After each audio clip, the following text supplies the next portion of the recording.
Hello and welcome to the Economy, Land and Climate podcast. My name is Bertie Harrison-Braninsky, and today I'm talking to Dr. Karim Ahmed, a director of the Global Council for Science and the Environment and a professor at University of Connecticut Health Center. As world leaders head to Egypt this week for COP27, we're going to be discussing climate finance, loss and damage, and reparations. Today we have a mess, literally a mess, internationally speaking. And there are people asking, what happened to the $100 billion per year that was promised 10 years ago? Where is that money? I began by asking Karim what we mean by the term loss and damage. What we're saying about loss and damage is not clear.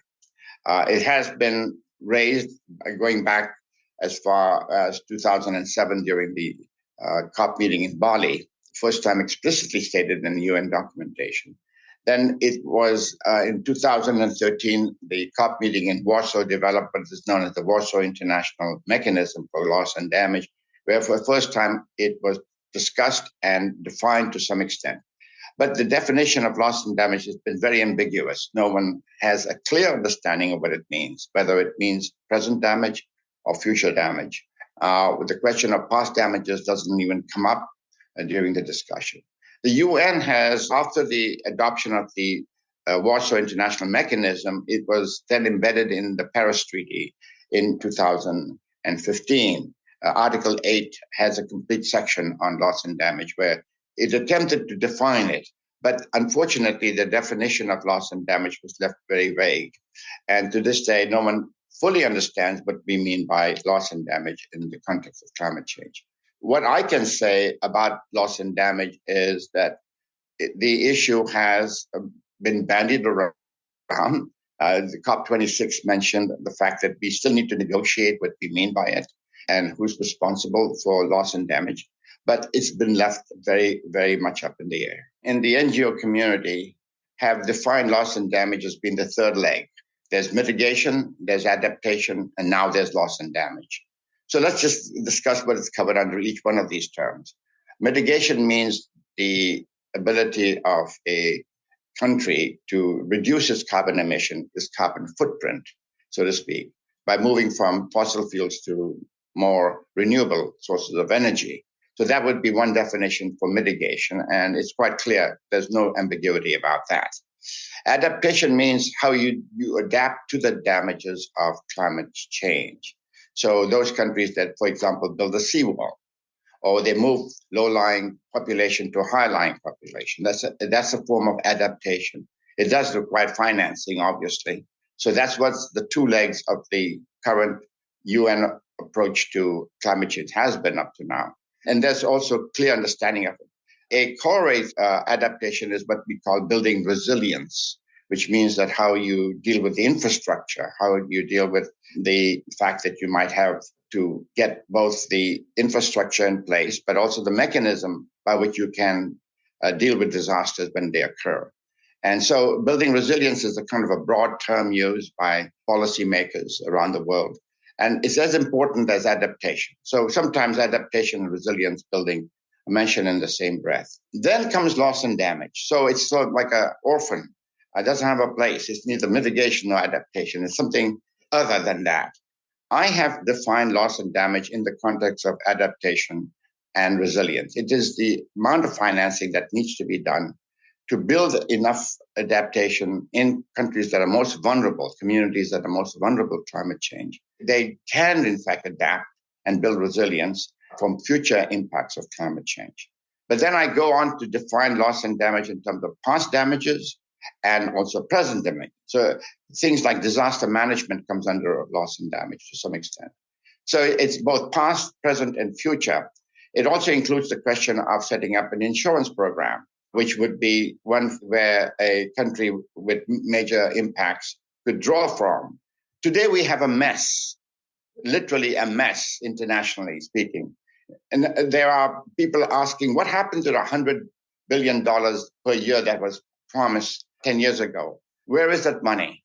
And I just saw an article, I think in The Guardian just the other day about Somalia. is facing a prolonged drought, and they're facing famine now.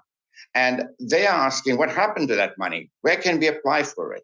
And if you look at it carefully, you find that the one international multilateral agency that was set up some half a dozen years ago, the Global Green Fund, has only raised up to now, over the last 6 years, $10 billion altogether, not $100 billion per year by any stretch. So then other people will say, well, wait a minute, there are some private monies available here, but they're all loans. None of them are grants. So people have become even more indebted if they get money from banks, whether it's regional bank or it's a private bank.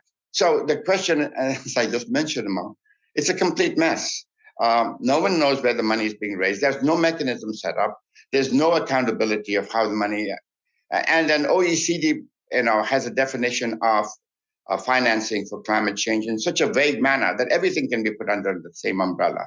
Till Oxfam came along and said, wait a minute, this isn't fair. This is not loss and damage. This is not the $100 billion you had promised the developing countries.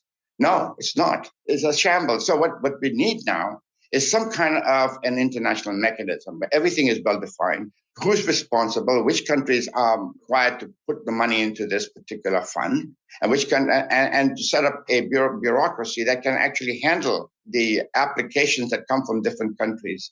Take Pakistan, for example, this summer, they suffered with 33 million people being displaced.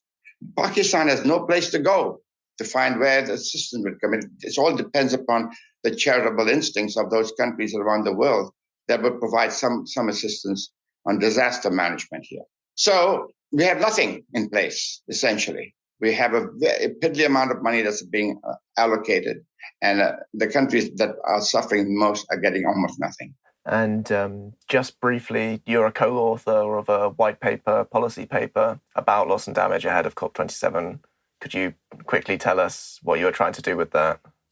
The white paper that you referred to is a white paper that the Global Council for Science and the Environment will be presenting at the COP27 meeting that's happening this month in Egypt. And it looks at the question of loss and damage in the context of climate reparations. Now, that is a very controversial issue, as you well know.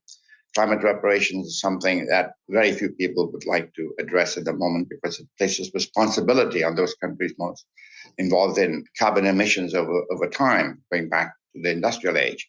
So that's not an issue that I think has been really raised, even in the context of loss and damage. But we felt, from a human rights and ethical perspective, that unless you address the question of climate reparations squarely, first and foremost, all the questions of loss and damage loses its context. There is no way to assign responsibility for who is going to have to pay the damages that so far occurred. Also, it's the question of future damages. It's not just a question of past damage or present damage. It's also future. So unless there's an international mechanism in place that can address this issue, nothing is going to be solved. And developing countries and those in the South that are most affected will continue to be affected without any compensation for their damages that have occurred.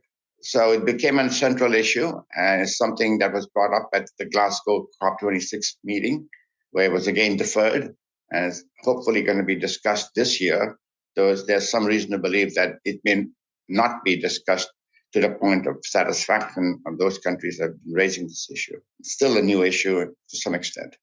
The question of climate reparation is very central to the question of loss and damage. You cannot avoid it. Yet developed countries have found every way to avoid discussing these issues. Even the question of loss and damage has been postponed for a long time. You've said that this multilateral agency has provided about $10 billion in total when countries suffering from these impacts were promised $100 billion a year. I know that you've done a little bit of work trying to calculate some of the costs to date of loss and damage. Could you give us a sense of the scale of that? I know it's hard to be too detailed about it. We looked at the data that's been collected by German Watch for the last 20 years, and we looked at those countries that were most impacted.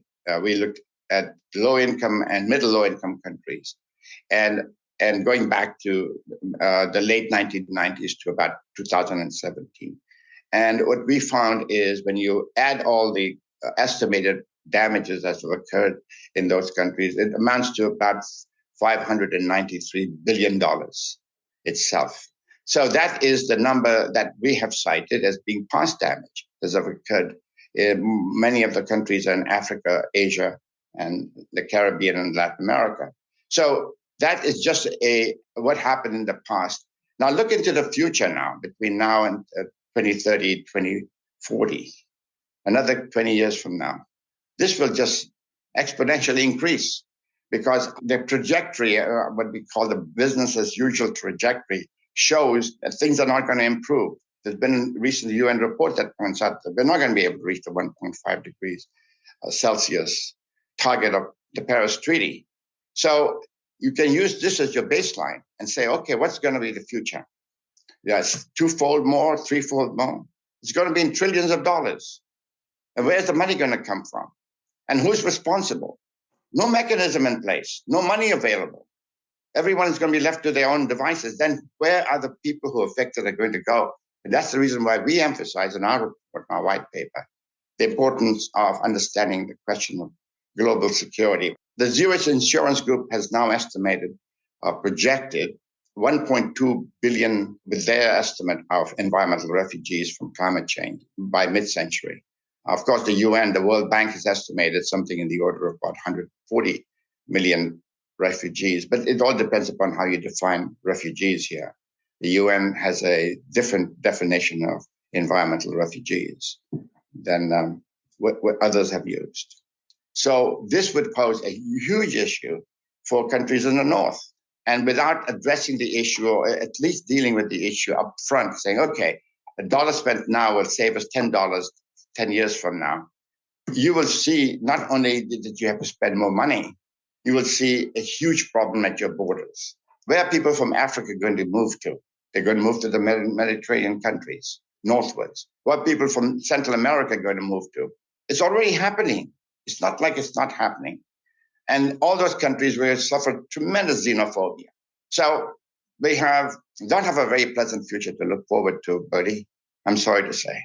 And just from memory, that figure that you said a minute ago, the 500 billion from German Watch, that's just looking at the immediate effects of disasters and kind of crisis events, right? It's not taking into account the kind of long-term health impacts and some of those other slowly accruing costs. The immediate, all the other damages that have occurred and long-term consequences of it are not factored in there at all. People's lost jobs, people's health, chronic health problems that are associated with the loss of educational opportunity, all of that is not accounted for in that estimate.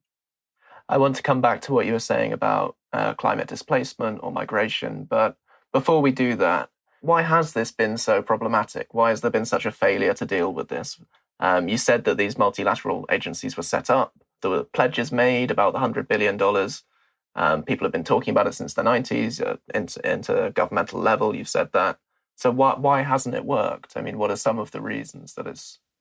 The way to look at it is that they haven't set up any international mechanism. And there are no bilateral agencies that are dedicated to working on loss and damage or whatever you want to call it, assisting them, humanitarian assistance program on climate change.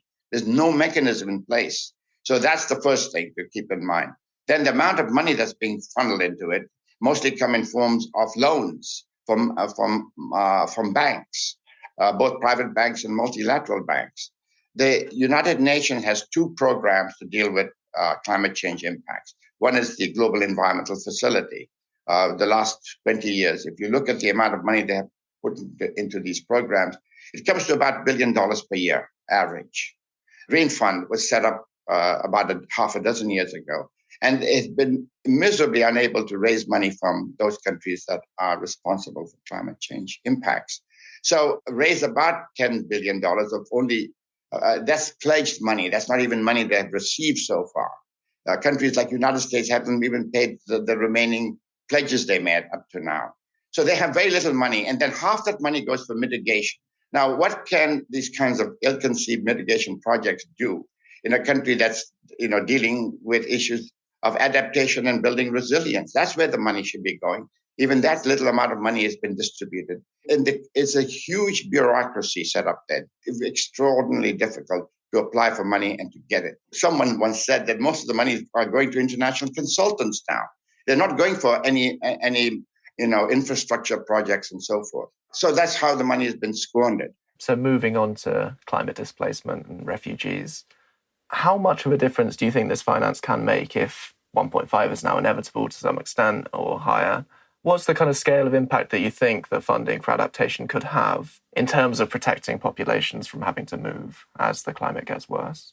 That's a very good question, and someone has to do a very in-depth study. But the interesting thing is last year, the White House issued a report on this very question, in which I was quite heartened to learn that they have taken this issue quite seriously. Over the years, when we have been working with the US government, one of the agencies most concerned about environmental refugees have been the Pentagon, the Defense Department, because they've always recognized this from the beginning. This is a global security issue. It's a national and global security issue. What the White House report states is that the current funding for dealing with this issue is completely inadequate. They really have pointed out there is a need for a greater deal of assistance here, and that the United States can provide bold leadership in this arena, and that they can leverage their current activities to be more I might say, fruitful in dealing with this issue. And then they believe that there's a need for increased funding in building resilience. It's very important that someone take a lead role here.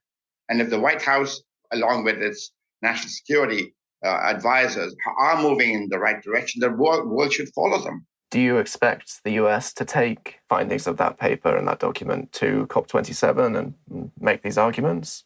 Are you hopeful about that? I'm hoping it will. But so far, the US State Department has shown no interest to deal with the question of climate reparations. So my understanding is that they are quite adamant about not bringing that up. They're quite adamant in not setting up a new international mechanism at the present moment. That's the US State Department. Whether the White House and the State Department are coordinating the activities, I don't know. But I hope they do. They will eventually do that because they do take, the State Department does take directions from the White House and from the National Security Office.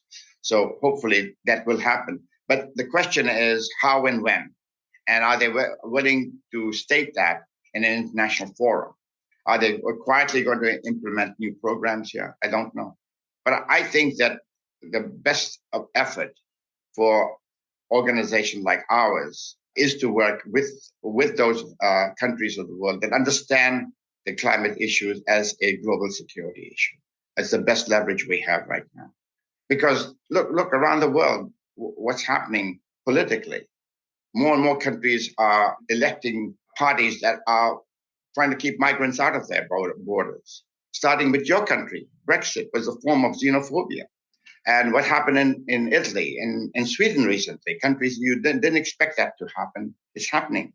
Move yourself 10 years from now and ask yourself, when people are really at your borders, there's no place for them to go. How are you going to deal with it? You have to do something proactively now in order for that not to happen. You'll close your borders completely. Then where are these people going to go?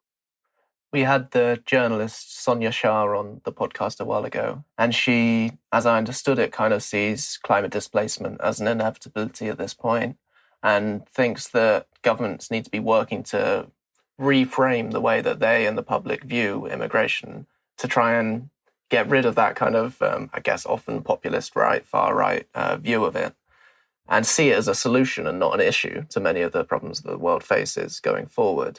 What would you think about that kind of argument? And do you think that maybe, based on what you just said, that's a less kind of politically sensible strategy than trying to play to the fears of immigration in order to get the money? Well, I think, first of all, the United Nations has to redefine what they mean by a refugee. According to them, a refugee is someone who's affected by some local conflict or some local issues that have displaced the population to move from one region of the world to another. So let's say refugees come out of Syria. But what they fail to understand is the local problems in some parts of the world, like Syria itself, was caused by prolonged drought in the area there. 6-year drought in Syria. So you can also say that, look, part of the reasons why you had such conflict in some parts of the Middle East is because of climate change itself. So if they broaden their definition and people are displaced, not to put them in two different categories, One is environmental refugees. They don't even use the term, just displaced individuals. And those that are refugees that need immediate help by setting up UN refugee camps and provide them with assistance and so forth. And I think the United Nations High Commissioner for Refugees are beginning to understand that. They have issued this recent report that are using a more inclusive definition for displaced people.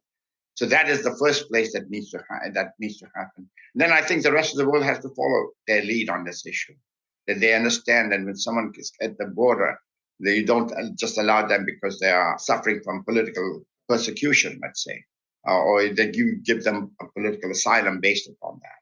That you have a much more liberal definition of those who are at your border and they need to be given assistance. But what would be far better is to give assistance where they're actually living right now. So if people are suffering from drought in some parts of the world, they need assistance now, not wait 10 years or 5 years from now, and they're all moving into your region of the world. That's not the right way to deal with it. And you will be able to deal with the issue up front instead of having to do it when the emergencies arise. So I think it's very important for people to think in those terms now, not 10 years from now. Going on to kind of reparations and some of the other topics you were discussing earlier, could you walk us through what we mean by reparations and why certain countries and stakeholders do kind of owe more when we think about climate change, and perhaps which actors are most responsible? In terms of trying to understand climate reparations, you have to first assign or at least collect enough information about the amount of carbon emission using carbon dioxide as your main greenhouse gas. And the studies that have been done so far have shown that the United States is responsible for about a quarter of all the carbon emissions that occurred since, let's say, the mid-19th century, and followed by the 28 countries that belong to the European Union, which included UK when the analysis was done. And so between the two of them, North America, which would include the United States, Canada, and Mexico, and if you include 28 countries of the European Union, they make up well over half the amount of carbon emissions. If you are trying to assign responsibility for it, you would use at least that as your first step in trying to understand the responsibility. Of course, the United States being the largest among them. Then I think you need to take into account those countries that are presently, putting most amount of carbon dioxide in the air. And in that case, China is number one, followed by United States. So you have to use some formula that's a combination of current emission and historical cumulative emissions as your basis for assigning responsibility. You said earlier that the US has been very hesitant to kind of discuss reparations publicly, and that, as you said, there's plenty of far-right governments around the world that would see this as a very contentious issue that they probably wouldn't touch at the moment. How do we move past that? How do we kind of get some political leverage behind this issue? Two things. One is to understand the global security issue on the one hand and make people understand what this means. By delaying your action now, you're going to have a bigger problem 10 years from now. So I think that's your strongest suit, but that requires a different kind of analysis. And then also dealing with the humanitarian disasters that are happening around the world. That what happened this year in say, Pakistan and Bangladesh and countries like that. Once the people begin to realize that this is an issue that requires immediate attention, people will probably pay more attention and understand that they have. Let's take one issue right off the bat. United States, when it comes to overseas development assistance, the United States, in absolute terms, is the largest donor country.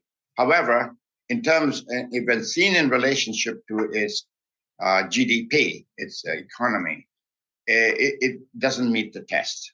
The OECD guidelines has always been 0.7% of the gross national income. And many Scandinavian countries meet that 0.7%. United States is among the lowest amongst the developed countries at 0.18%.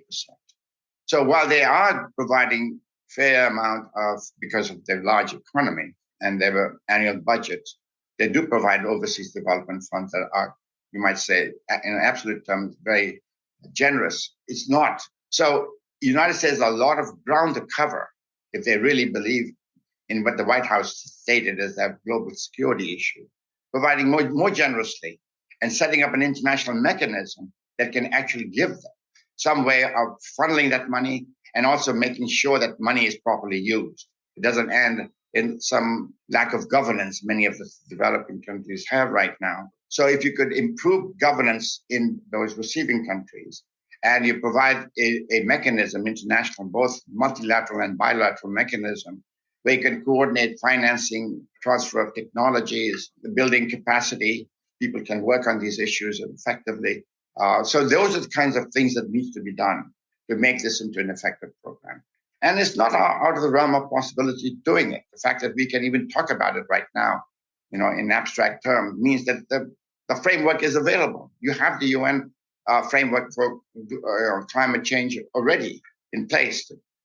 You have FCCC. They could probably take care of this issue. But until you set it up and get all the other financing institutions like the World Bank, the IMF, the regional development banks all involved in this, nothing is going to happen.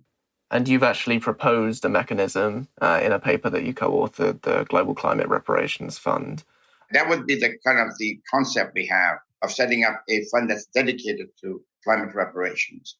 But you first have to accept the concept that there is a need for reparations here to begin with.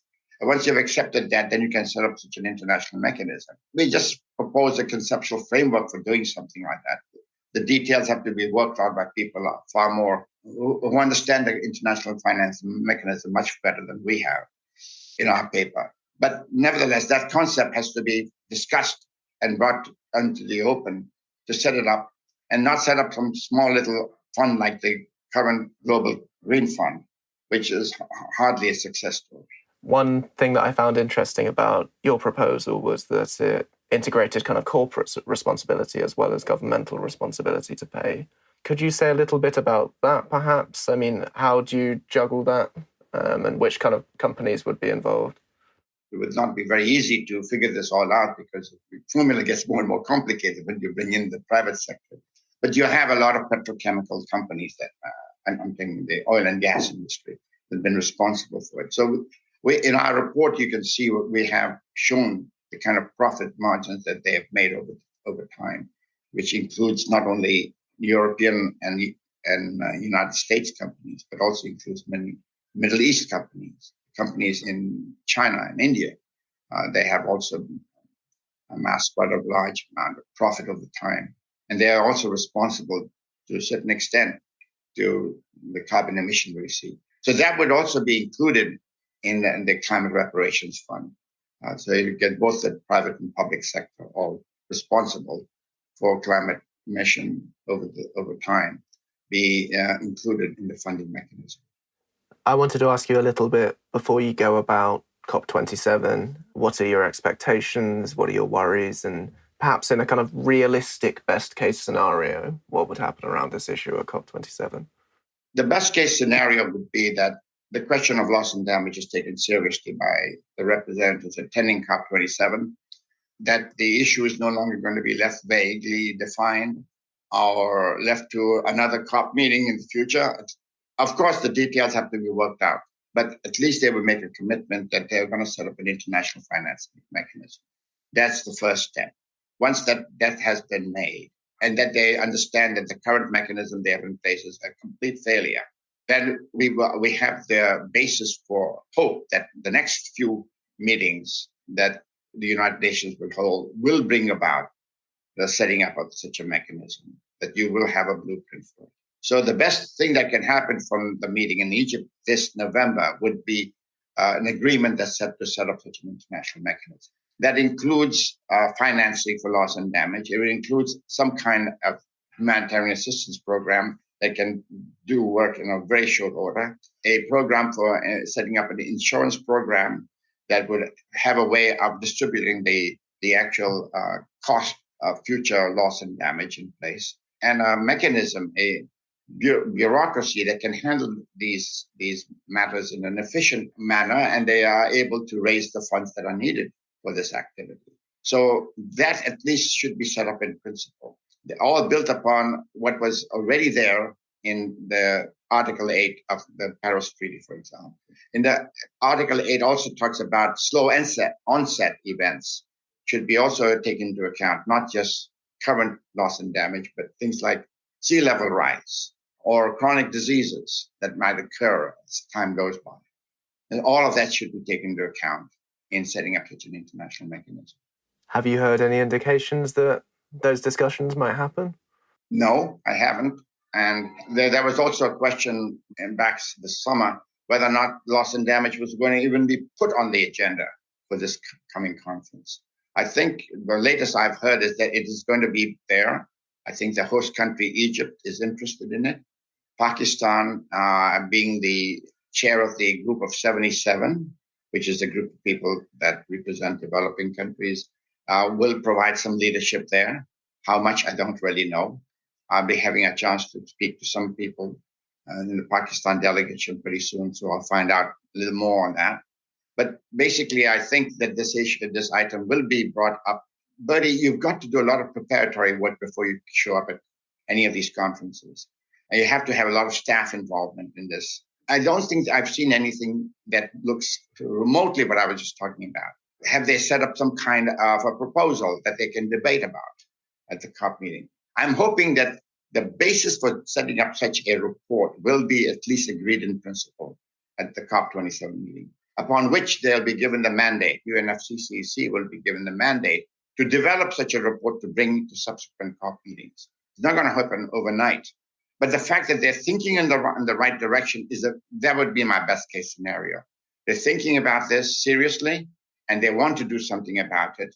And the White House is willing to push it. Their agenda, they bring up the question of global security up front, not just keep it in the background. All of these issues have to be brought up front, instead of just a lot of countries coming in and saying, oh, we're going to do a little bit of mitigation here, a little bit of adaptation there, this little stuff we're going to do. In the meantime, we have record profits from fossil fuel companies because of the Ukraine war. So the dichotomy is incredible. While the world is facing an existential threat from climate change, fossil fuel use has increased in the meantime. And you can say that's a geopolitical problem. Yes, it is. But this cannot go on. This simply cannot go on. It's unsustainable. My thanks to Dr. Ahmed for coming on the show. If you enjoyed this episode, do check out our other episode on climate migration with Sonia Shah, and also read Karim's articles for ELSI, which are on our website at www.elc-insight.org, as well as being linked in the podcast description, alongside some other further reading. Follow or subscribe to us on your preferred podcast platform, and you'll hear from us soon with more interesting interviews with climate experts. Thanks for listening.